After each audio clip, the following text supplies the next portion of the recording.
नमस्कार मित्रों, स्वागत है आपका हमारे चैनल प्रारंभ में। मित्रों, आज हम रिव्यू करने वाले हैं एक बहुत ही अद्वितीय पुस्तक को तथा इसके विषय वस्तु के बारे में भी हम चर्चा करेंगे। पुस्तक का नाम है how I become a Hindu. दोस्तों, ये पुस्तक अंग्रेजी भाषा में लिखी गई है और इस पुस्तक के लेखक हैं श्री सीताराम जी गोयल। इस पुस्तक का प्रथम प्रकाशन 1982 में हुआ था तथा 2007 में इसका चौथा संस्करण आ चुका है। तो आइए दृष्टि डालते हैं पुस्तक के स्वरूप पर।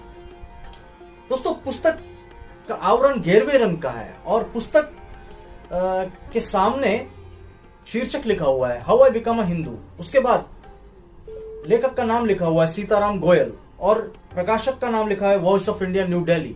और इसके पीछे वॉइस ऑफ इंडिया के कई अन्य प्रकाशन सूचीबद्ध किए गए हैं। वॉइस ऑफ इंडिया एक प्रसिद्ध दिल्ली बेस्ड प्रकाशन संस्था है जिसे इस पुस्तक के लेखक श्री सीताराम गोयल ने ही 1981 में संस्थापित किया था।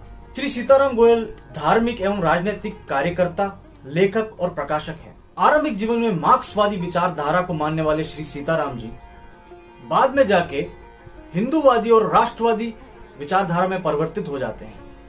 ये पुस्तक उनके विभिन्न वैचारिक बदलावों का ही संकलन है, या ये भी कहना गलत नहीं होगा कि ये पुस्तक उनकी वैचारिक जीवनी है। इस पुस्तक में 8 अध्याय हैं। इन अध्यायों में वे कैसे आर्य समाजी विचारधारा से गांधीवाद की ओर, गांधीवाद से साम्यवाद यानी कि कम्युनिज्म की ओर, कम्युनिज्म से साम्यवाद विरोधी विचारधारा की ओर, और फिर अंत में किस प्रकार वे सनातन धर्म की ओर आकर अपने वैचारिक जीवन का अंत करते हैं, विस्तृत रूप से इस पुस्तक में बताया गया है।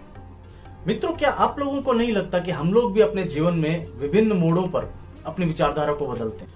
कुछ चीजें जो हमें कभी सही लगा करती थी, आज उनकी सच्चाई जानकर हमारा उनके प्रति दृष्टिकोण बदल जाता है, प्राथमिकताएं बदल जाती है, हमारी पूरी विचारधारा बदल जाती है। यही कारण है कि यह पुस्तक मुझे अपने जीवन से प्रासंगिक लगी और शायद उन लोगों को भी लगी होगी जो हर मोड़ पे अपने जीवन में सत्य की खोज करते हैं और किसी एक विचारधारा की पगडंडी पर नहीं चलते। किसी ने कहा है कि परिवर्तन ही प्रगति का सूचक है, लेकिन परिवर्तित होने के बाद यदि आपको सत्य की अनुभूति हो जाए तो पुनः परिवर्तन की कोई आवश्यकता नहीं। तो मित्रों, आते हैं पुस्तक की विषय वस्तु की ओर।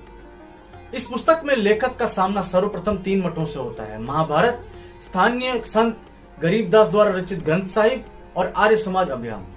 महाभारत की कहानियां वे अपने पिता से सुना करते थे और अपने पुश्तैनी संत के ग्रंथ से निर्गुण भक्ति का पाठ उन्होंने पढ़ा, तथा आर्य समाज अभियान जिनके कार्यक्रम मुख्यतः 3 विषयों पर हुआ करते थे: मुस्लिम, जिन्हें व्यर्थ कार्य करने वाला दर्शाया गया; सनातनी, जिन्हें मनुष्य जाति को अपने पांडित्य से भटकाने वाला कहा गया; पुराण, जिन्हें मनुष्य जाति के हर अंधविश्वास और बचकाने रिवाज का कारण बताया गया। आर्य समाज के संपर्क में आने के बावजूद मुस्लिम समाज से उन्हें कोई द्वेष महसूस नहीं हुआ। ब्राह्मण सनातनियों के प्रति सम्मान में भी कोई कमी नहीं आई, लेकिन पुराणों के बारे में वो काफी गंभीर हो गए और मानने लगे कि आर्य समाज में जो पुराणों के बारे में कहा जाता है वो सही है। इन सब बातों को वो सत्य मानने ही वाले थे कि उनका सामना अपने जीवन के पहले पुराण से हुई, श्रीमद् भगवद गीता, और उसी समय उनका दृष्टिकोण बदलने लगा। आर्य समाज के बहाने उनका परिचय हरिजन आश्रम से हुआ और वहां उनका परिचय गांधीवाद से हुआ और धीरे धीरे वे आर्य समाज से परिवर्तित होकर गांधीवादी बन गए। कुछ रामतीर्थ और विवेकानंद की पुस्तकें पढ़कर उनकी रुचि वेदांत की तरफ भी हुई। उन्होंने न्यू टेस्टामेंट भी पढ़ी और इन सब को गांधी जी की शिक्षाओं से जोड़ने लगे। दूसरे अध्याय की एक पंक्ति ने मुझे काफी आसक्त किया। यह पंक्ति आरएसएस के मेंबर श्री वसंत राव के वक्तव्य से ली गई है: दुर्बल होना पाप भी है और अपराध भी। वेदों में तो सिंह की आहुति के भी प्रमाण है, लेकिन सिंह को पकड़ेगा कौन? इसलिए सिंह की जगह बकरे ने ले ली। क्यों? क्योंकि बकरा दुर्बल होता है। मित्रों, हमारे लेखक आर्य समाज से गांधीवाद की तरफ तो आ गए, लेकिन गांधीवाद से आगे वो कहां जाते हैं, इसकी भी एक रोचक यात्रा है। तो हुआ यूं कि एक धनी व्यक्ति के साथ हुए एक बुरे अनुभव की वजह से लेखक का रुझान मार्क्सवादी विचारधारा एवं साम्यवाद की तरफ होने लगा। इस दौरान उन्होंने कम्युनिज्म और सोशलिज्म के ऊपर कई पुस्तकें पढ़ी। तीसरे अध्याय में लिखी हुई एक पंक्ति जो कम्युनिज्म से संबंधित है मुझे बहुत अच्छी लगी।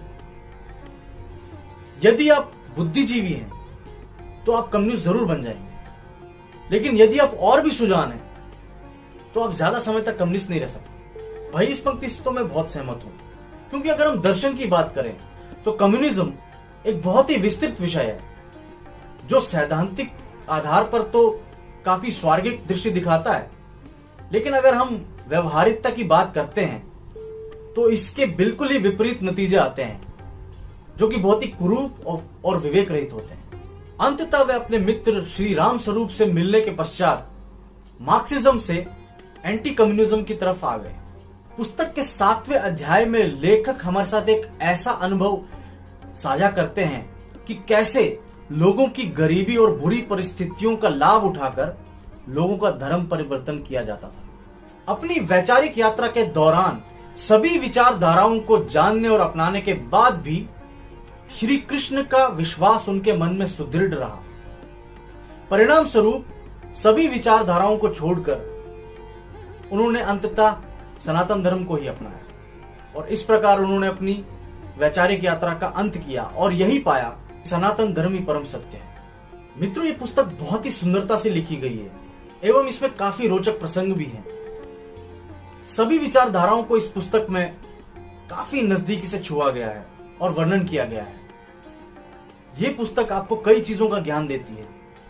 किम कर्तव्य विमूढ़ होने की स्थिति पर सही मार्ग को जानने के लिए इस पुस्तक को आप इस्तेमाल कर सकते हैं। अतः यह पुस्तक मैं पढ़ने के लिए आपको रेकमेंड करता हूं। तो मित्रों, आज का अंक यहीं पे समाप्त करते हैं। यदि आपको हमारा यह अंक पसंद आया है तो कृपया लाइक कीजिए, शेयर कीजिए, कमेंट कीजिए। यदि आप हमारा चैनल सब्सक्राइब कर चुके हैं तो उसके लिए बहुत बहुत धन्यवाद। अन्यथा सब्सक्राइब कीजिए, बेल आइकन दबाइए ताकि हमारे लेटेस्ट वीडियोस की नोटिफिकेशन आप पा सकें। तो आज के लिए मैं आपसे आज्ञा लेता हूं। जय श्री राम, नमस्कार।